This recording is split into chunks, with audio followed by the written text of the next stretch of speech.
ما زاغ البصر وما طغى،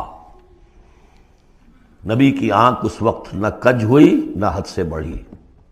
إنه لقرآن كريم في كتاب مكنون لا يمسه إلا المطهرون تنزيل من رب العالمين۔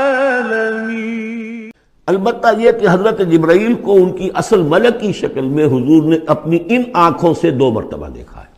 ایک مرتبہ بالکل آغاز میں، جبکہ حضرت جبرائیل جو ہیں ایسے ظاہر ہوئے، حضور اتر رہے تھے غار حرا سے، جبل نور سے، تو آپ کو آواز آئی یا محمد۔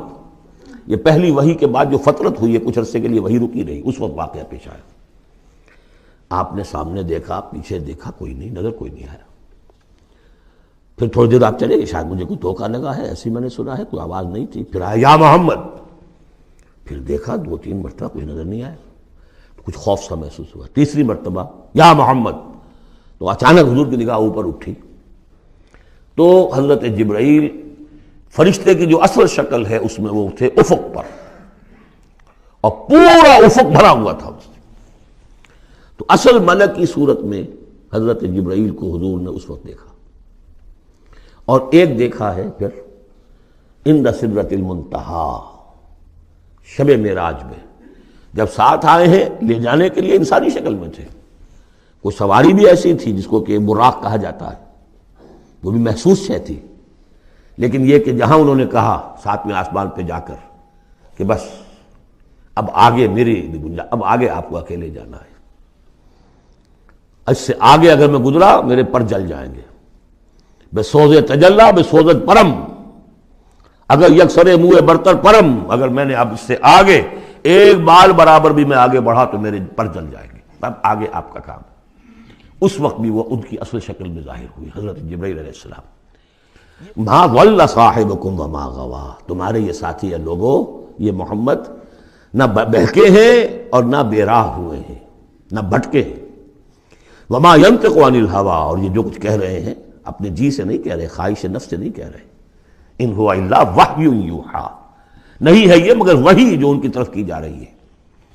علمہ شدید القوی، انہیں تعلیم دی ہے، سکھایا ہے اس نے جو بہت طاقتور والا ہے۔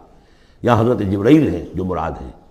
علمہ شدید القوی، یہ قرآن کس نے سکھایا محمد کو؟ شدید القوی، ذو مرۃ، وہ بڑا زور آور ہے، فاستویٰ، وہ سیدھا ہوا، وہو بالافق الاعلیٰ، اور افق اعلیٰ کے اوپر وہ محمد کو نظر آ رہا تھا صلی اللہ علیہ وسلم۔ ثم دنا فتدلی، پھر ذرا نیچے کو لٹکا، قریب آیا، فکان قاب قوسین او ادنیٰ، اور پھر وہ اتنے قریب آ گیا کہ جیسے 2 کمانوں کا فاصلہ ہو یا اس سے بھی قریب۔ فاوحیٰ الی عبدہ ما اوحیٰ، پھر اس نے وحی کی اللہ کے بندے کی طرف جو وحی کی۔ وہ وحی کون سی تھی؟ وہ ہے اصل میں وحی رسالت۔ وحی نبوت جو تھی وہ تو شروع میں آ چکی، اس کے بعد یہ فترت ہو گئی تھی، کچھ وقفہ پڑ گیا تھا۔ شروع میں وحی جس سے کہ حضور کی نبوت کا ظہور ہوا ہے وہ تو ہے اقرا بسم ربک الذی خلق، خلق الانسان من علق، اقرا وربک الاکرم الذی علم بالقلم، علم الانسان ما لم یعلم۔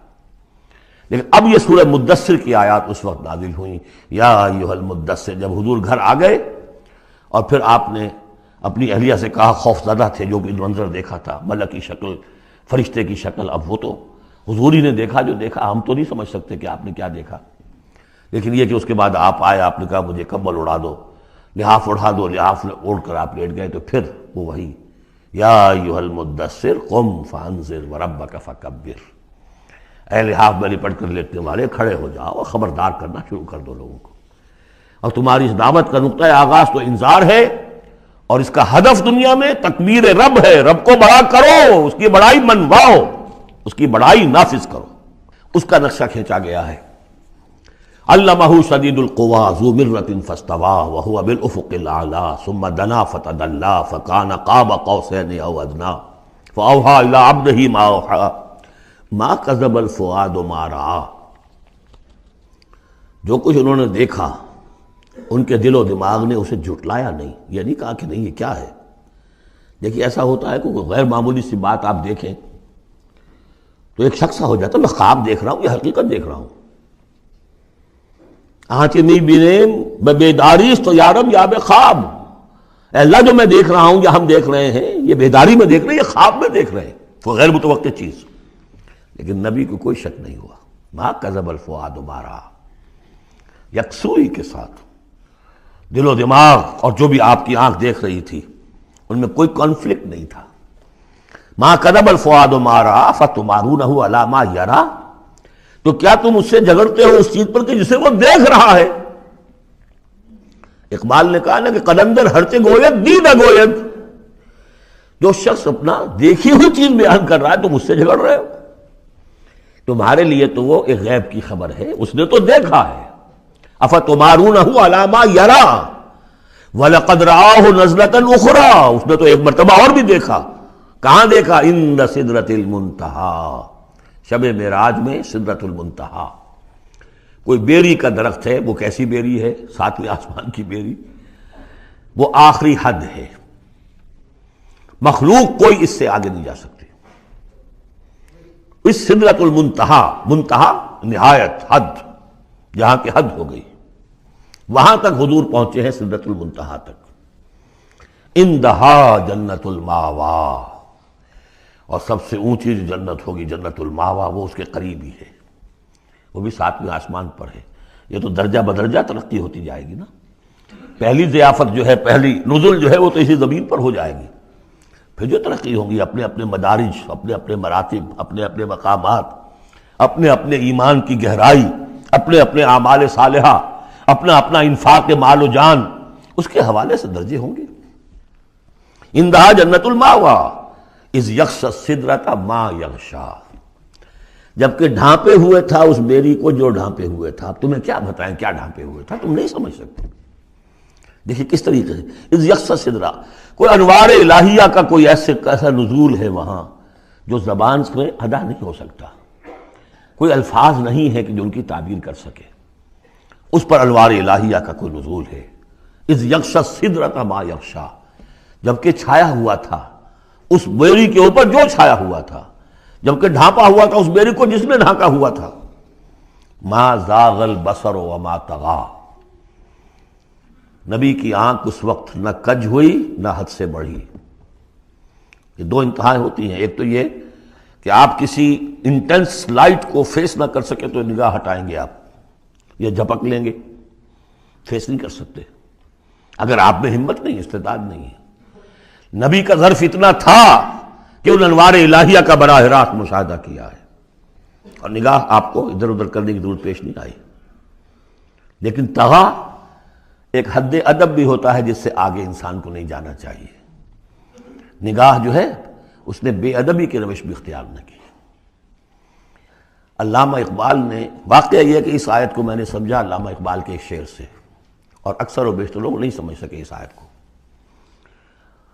ذوق و شوق کے نام سے جو ان کی نظم ہے بال جبریل میں، وہ میرے نزدیک ان کے شاعرانہ جو ان کی استعداد ہے اس میں بلند ترین نظم ہے۔ وہ جہاں تک پیغام ان کا جو ہے امت مسلمہ کے لیے، اس کے لیے ابلیس کی مجلس شورا، وہ کلائمیکس ہے، اور وہ ہے بھی ان کے آخری زمانے کی نظم ہے، سن 36 میں انہوں نے کہی ہے۔ اس کے بعد تو بیماری اتنے رہے ہیں، بہت کم اشعار کہے، لیکن اس میں ذوق و شوق میں ایک شعر ہے: عین وصال میں مجھے حوصلہ نظر نہ تھا،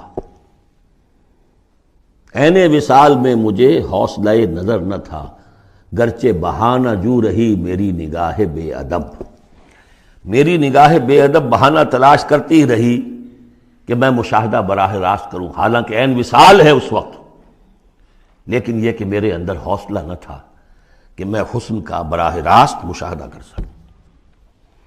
عین وصال میں مجھے حوصلہ نظر نہ تھا، گرچہ بہانہ جو رہی میری نگاہ بے ادب۔ یہاں ان دونوں چیزوں کے برعکس بات ہے جو اقبال اپنے بارے میں کہہ رہا ہے۔ میں تو بے ادب بھی ہوں، اور میں تو چاہتا تھا کسی طریقے سے حد ادب سے تجاوز کر کے دیکھوں، لیکن میرے اندر تو حوصلہ نہیں تھا۔ محمد میں وہ حوصلہ تھا، دیکھا ہے، براہ راست دیکھا ہے، نگاہ جما کر دیکھا ہے، لیکن ایک حد سے تجاوز نہیں کیا، حد ادب کے اندر رہے۔ ما زاغ البصر وما طغى لقد رأى من آیات ربہ الکبریٰ، دیکھا انہوں نے اپنے رب کی عظیم ترین آیات کو۔ اب وہاں جا کر جو مشاہدہ ہوا ہے وہ تو اللہ کی عظیم ترین آیات کا ہے، اور اسی سے در حقیقت دلیل ہے ام المومنین حضرت عائشہ صدیقہ رضی اللہ تعالی عنہ اور حضرت عمر رضی اللہ تعالی عنہ کا جو قول ہے۔ شب معراج میں بھی حضور نے اللہ کو نہیں دیکھا، اللہ کی عظیم ترین آیات کو دیکھا ہے جو تجلی تھی اس وقت اللہ کی۔ حضرت عائشہ صدیقہ کا کہنا تو یہ ہے کہ نور لا یرا، وہ نور ہے، دیکھے کیسا جا سکتا ہے۔ بہرحال وہاں بھی قرآن جو کہہ رہا ہے وہ یہ نہیں کہہ رہا ہے کہ اللہ کو دیکھا، نہیں، جیسے کہ وہ جو شب معراج میں پہلا سفر کا حصہ تھا زمینی، مسجد حرام سے مسجد اقصی تک، سبحان الذی اسریٰ بعبدہ لیلا من المسجد الحرام الی المسجد الاقصی الذی بارکنا حولہ لنریہ من آیاتنا، وہاں پر بھی اللہ نے اپنی آیات کا مشاہدہ کرایا، لیکن وہ زمینی آیات ہیں اللہ کی، وہ برکات جو ہیں زمینی ہیں۔ یہ تجلی جو ہو رہی ہے یہ ہو رہی ہے اس سدرۃ المنتہا پر، آخری حد ہے، مخلوق کی آخری حد ہے، اس سے آگے کہیے حرم ہے، حریم ذات ہے اللہ کی، جس میں کسی غیر کا کوئی دخل ممکن نہیں۔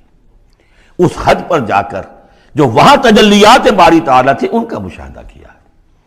لقد رأى من آیات ربہ الکبریٰ، میں جب آواز دیتا ہوں وہ کہتے آ رہا ہوں میں جب آواز دیتا ہوں وہ کہتے آ رہا ہوں میں، یہی میرا تعارف ہے، گدائے مصطفیٰ ہوں میں۔